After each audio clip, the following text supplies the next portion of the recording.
So today I'm going to show you how to set up the Marc Pro Plus. It's identical to the regular Marc Pro, aside from just having a high setting, which is really irrelevant for what we're going to be using for as far as a recovery perspective. So for all intents and purposes, this is going to be identical for a regular Marc Pro. So we're going to have two leads.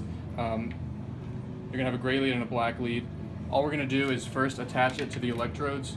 So the black lead is going to have 2 electrodes, and the gray lead is going to have 2 electrodes, and those are going to be sending the electrical impulse between those 2 electrodes. So we're not trying to cross over the pads or anything between gray and black. So just knowing that gray goes with gray and black goes with black, just keep that in mind. So we're just going to attach the electrodes like that.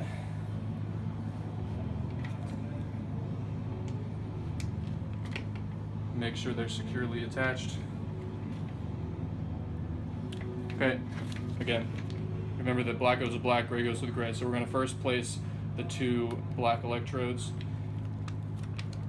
Okay, today I'm just going to show you a basic arm flush protocol that we use. Okay, first pad placement for black, it doesn't matter which one it is. We're going to go right in that pronator flexor mass. So right in the meat of your flexor right here. Okay, now we're going to go about 180 degrees from that, right on the top of your extensors. So if you flex your wrist up, right in the meat right there. So again, this is going to be sending a signal between those 2 pads. You're going to get a really nice pulse and contraction in your forearm. So you're going to get everything from your pronators, flexors, to your supinators and extensors. If you start to feel any sort of like sharp tingling, or it doesn't feel entirely comfortable, just go ahead and adjust the pad slightly by about 1 centimeter until it's no longer uncomfortable. So occasionally, you know, I'll be down here somewhere, I'll get a little bit of the ulnar nerve, and so I'll just have to adjust the pad slightly until it's right in the meat of the muscle, as opposed to, you know, maybe just nicking a nerve where it's a little bit tingly.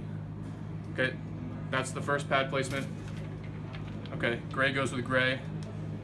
This is going to get the upper arm. Okay, so it doesn't matter which gray pad, but we're just going to place the first one right in the center of the bicep, right in the muscle belly. That one's pretty straightforward. And the second pad placement, we're going to place right on the anterior deltoid. So just above the bicep tendon, right about there. Again, if that starts to hit any sort of nerve, get any sort of sharp tingling, then just adjusting it slightly over, slightly down by about 1 centimeter, playing around till you get it right on the muscle belly, and you get a nice, good bicep contraction as well. So this is going to be a full arm flush. If you're a guy who gets a lot more sore towards the back of your shoulder, and instead of getting kind of a bicep front of your shoulder flush, you're trying to get more of the back of your shoulder, the only thing that changes is we're going to take that bicep pad and we're going to place it right on the teres minor. So right in the back of your shoulder.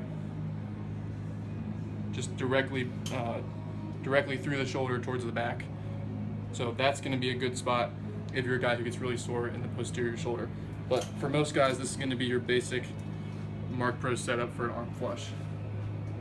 Okay, as far as turning it on, just hit the power button. Okay, each of these dials is going to control black or gray lead. You don't necessarily need to have both black and gray leads in at the same time. So if, for example, I just want to do a forearm flush, I might have this lead completely out and just be working on you know, one muscle group at a time. But for the full arm flush, we're going to be first setting it to low, so just hit the low button. Okay, from here, now we're just adjusting the dial. So you can see as I adjust the dial, I start to twitch. This goes from 0 all the way up to 9. So that's a 9. We're at about 7 now. At about 3.5 right now. I like to put it at a setting where it's a moderate but comfortable contraction. If you have it all the way down at like a 1.5, you're not really going to feel anything. You're not going to feel that big rush and pump of blood through the muscle. But again, if you put it all the way up at 9, that's almost uncomfortable. It doesn't hurt, but it's a very strong contraction.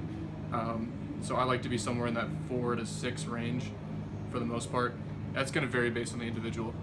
But again, adjusting each set of leads until you get to that comfortable moderate contraction. So I'm actually getting a little tingling right now in the forearm. So I'm going to adjust that slightly over, just a hair.